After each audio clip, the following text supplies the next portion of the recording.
Live from our 7 Tasmania studios, your nightly news with Kim Miller begins now. Good evening, everyone. Resilience and careful decisions, the theme of Treasurer Michael Ferguson's speech as he handed down his third and arguably most difficult state budget. Reporter Nick Kelly has been crunching the numbers for us in Budget Lockup today. And Nick, it's over 600 pages. What does it all mean for Tasmanians?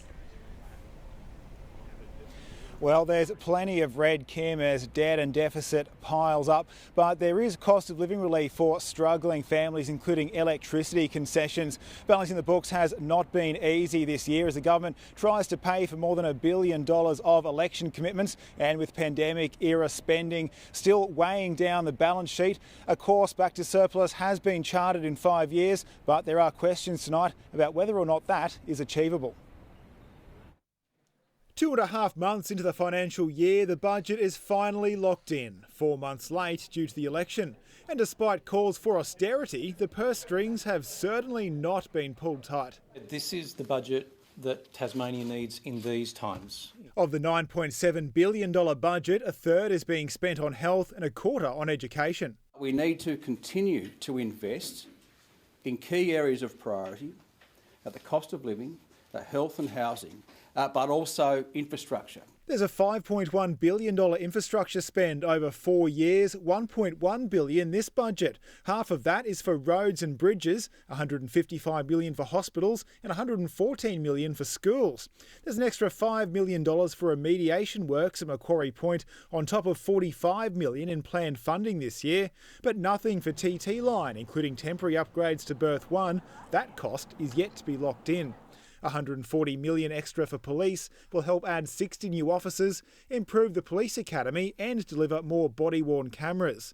And amongst a health splash is money to hire 40 new GPs for rural areas, 44 doctors and 25 nurses for the Royal Hobart and 78 paramedics. This budget is the first time that I think I can recall a state government has ever directly invested into general practitioners to provide a public service. Shouldn't that be funded by Medicare?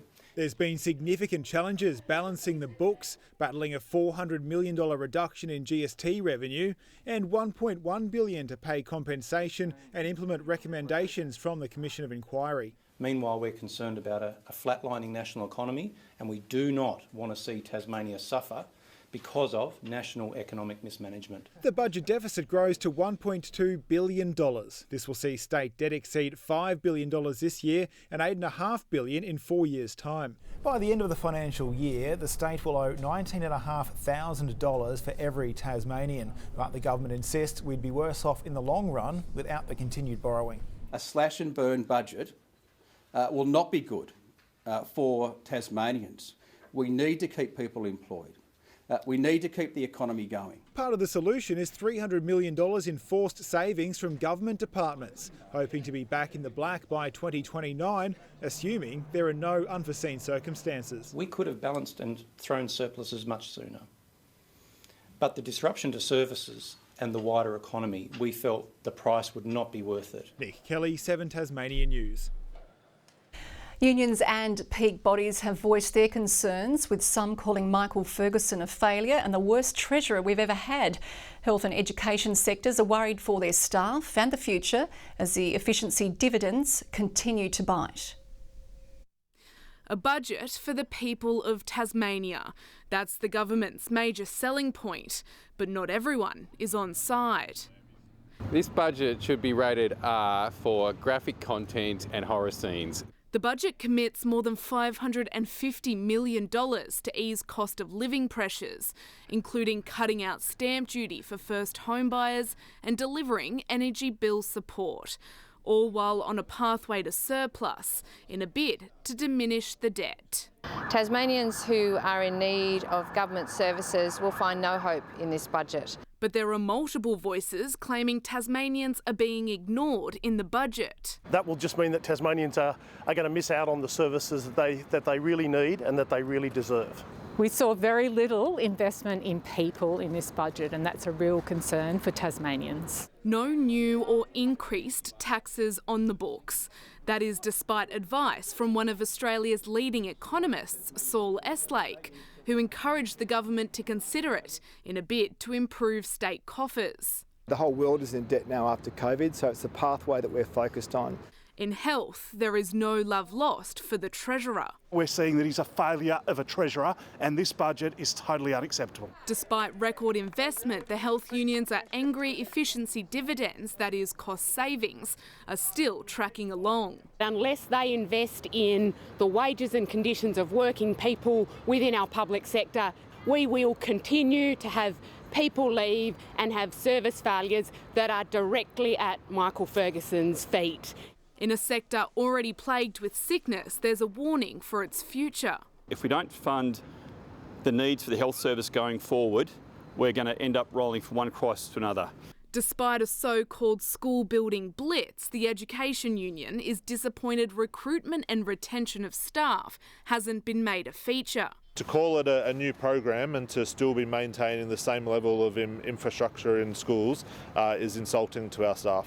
The government digging deep in the budget bucket for planned infrastructure. So Master Builders today welcomed the government's commitment to a further 2 years of funding for the High-Vis Army initiative. Now all eyes turn to the government's big budget sell over the coming days.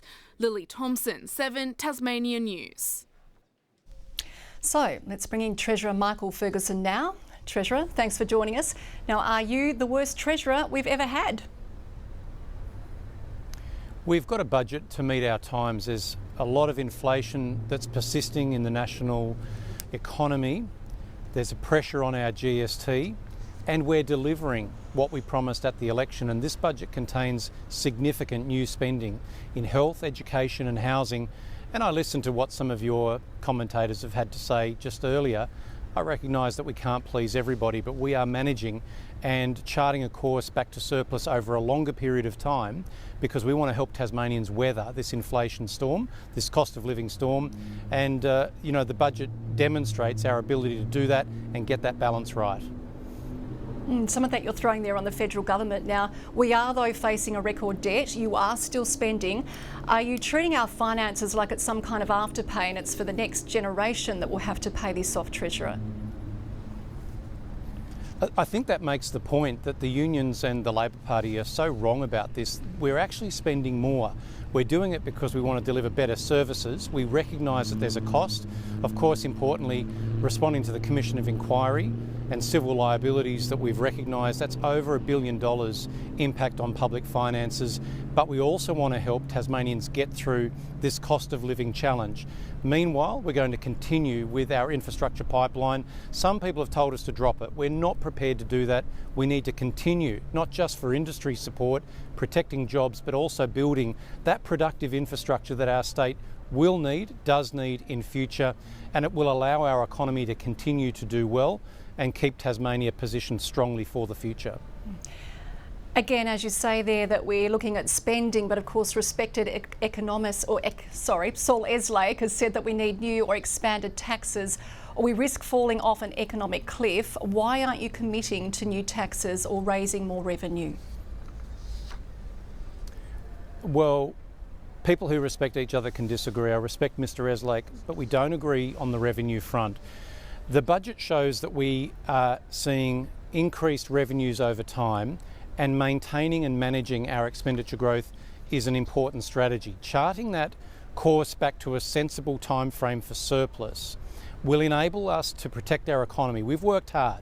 Our economy is 19% bigger than it was 6 years ago. We don't want to lose any of that. We need to protect that, because if we don't, it'll be felt by communities around Tasmania, families and businesses.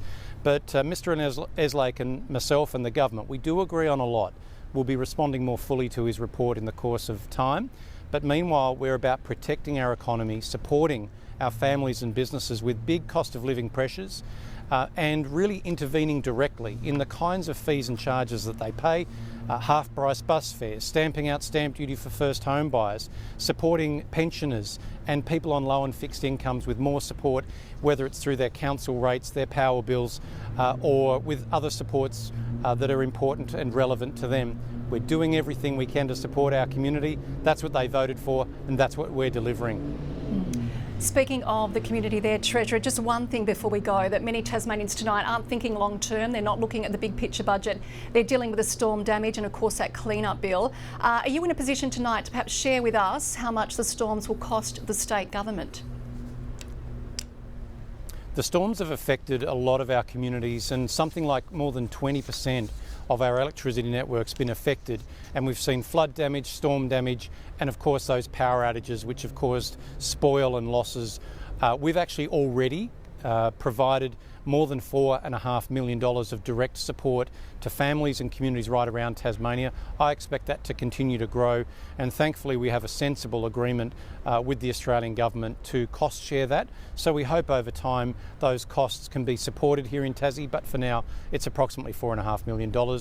And we're doing that because, again, we're a government that cares and we want to support our community through difficult times. Okay, Treasurer, thanks for your time. Good night. There has been another delay in the hearing of Tasmanian Judge Gregory Geon. He appeared at the Hobart Magistrates Court this morning and has pled not guilty on charges of assault and emotional abuse. It follows a week-long trial which heard from several witnesses back in June, including the alleged victim. It's not definite when the hearing will return, with a mid-October date possible. That date is pending paperwork from Mr Geon being signed off by Deputy Chief Magistrate Susan Wakeling, who has been presiding over the case. Vulnerable Tasmanians impacted by recent storms and power outages tonight being warned to be on high alert. Taz Network says it's received reports of people impersonating employees asking for details to update the database. A spokesperson says customers will never be asked for personal or financial information by staff. If anyone has received what they think is a scam call, they should visit the Scam Watch website.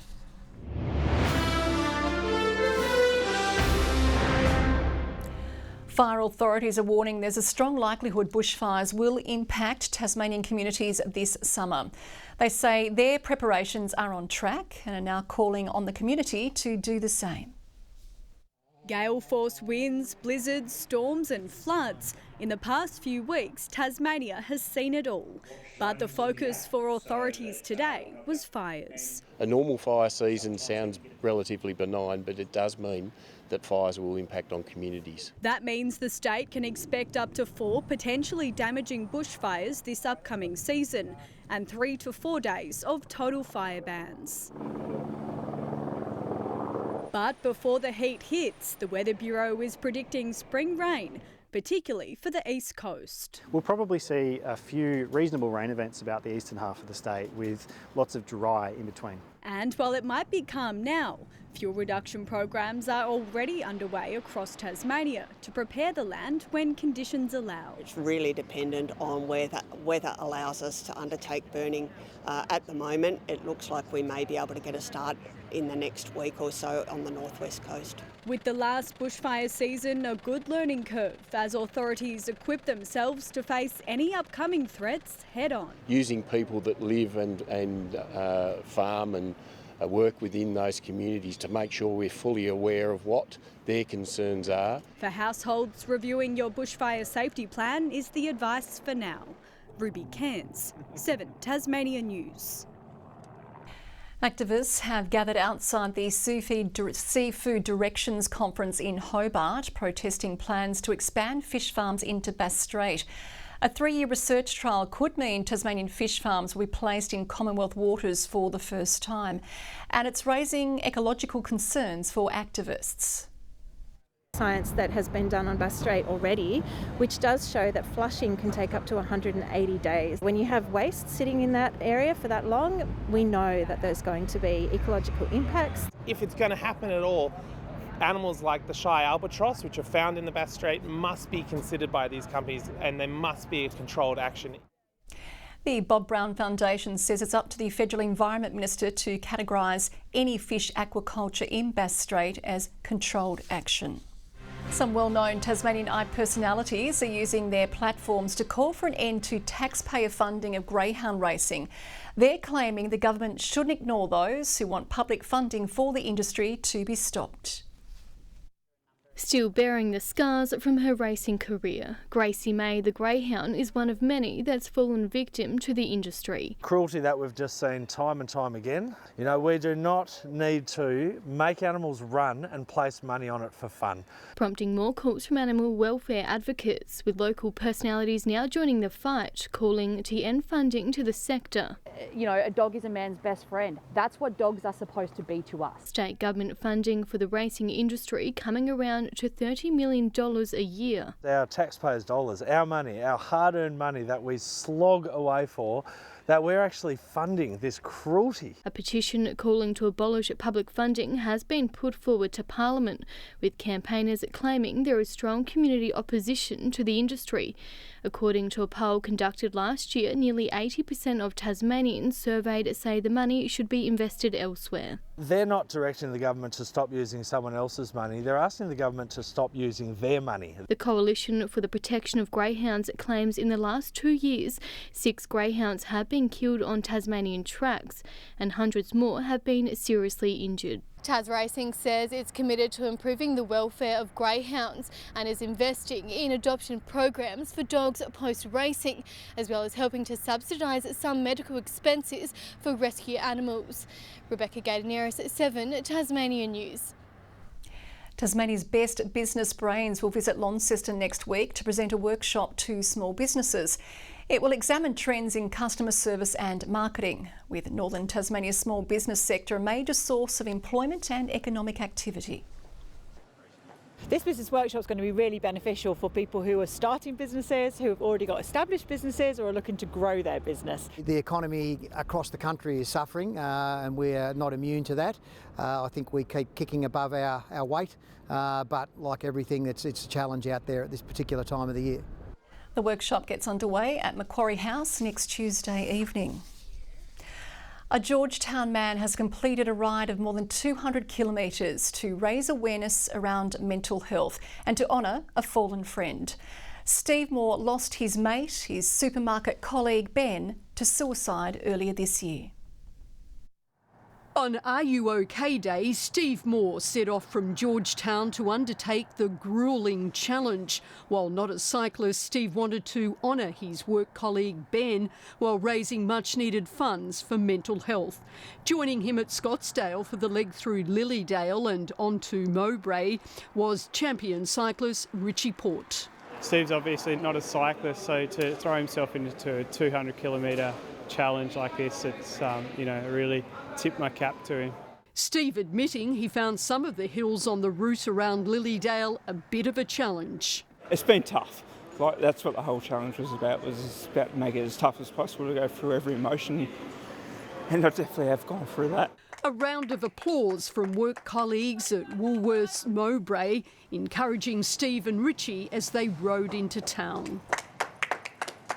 Emotions still raw over the loss of a valued colleague. It was probably the hardest day in my working life, to be honest. I still remember the phone call. No one expected it. Like, I seen him the night before and there was no signs that he was going to end his life. Steve's ride has raised over $25,000 for mental health.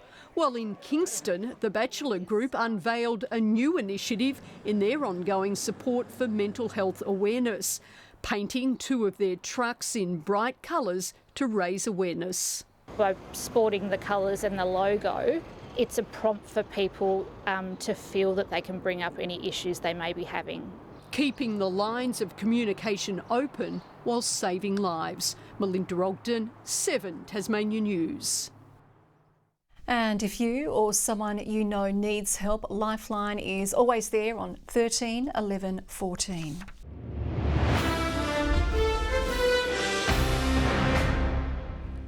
Clarence isn't sweating on previous finals form, putting the past behind them as they fight for a spot in the last ever TSL showdown.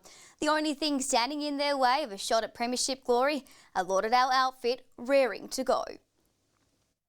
The Roos are no strangers to a prelim, but after falling short at the late stage in recent seasons, Clarence is looking to turn their luck around. It'll be a fantastic effort for us to be able to at least have an opportunity, but we're under no illusions that we've got a hard game this week. To crack a spot in the big dance, they'll have to overcome bitter rivals Lauderdale. A tough matchup with the Bombers flying high after toppling the reigning premiers to make Saturday's final. If we can try and emulate some sort of strategy that happened on the weekend, it should hold us in pretty good stead. The winner will face an undefeated North Launceston next weekend, while the NTFA Premier Division title will be decided in 2 days' time.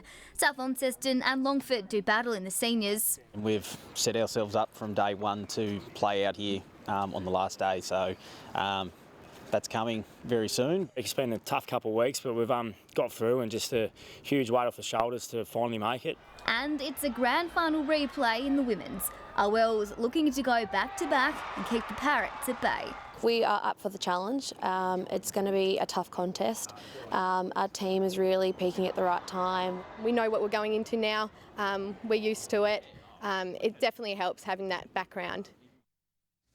Good evening. Hobart, our state's top today, recording 17 degrees. Launceston and Burnie 15 and Devonport 16. Bushy Park also observed 16. We saw 15 at Smithton, Friendly Beaches, Maria Island and Grove. 14 on King Island and also at St Helens. Flinders Island, Lowhead and Strawn 13. Lyawini 9 degrees after a low of -3 overnight. Scattered cloud is seen over the state, becoming more widespread about the west today.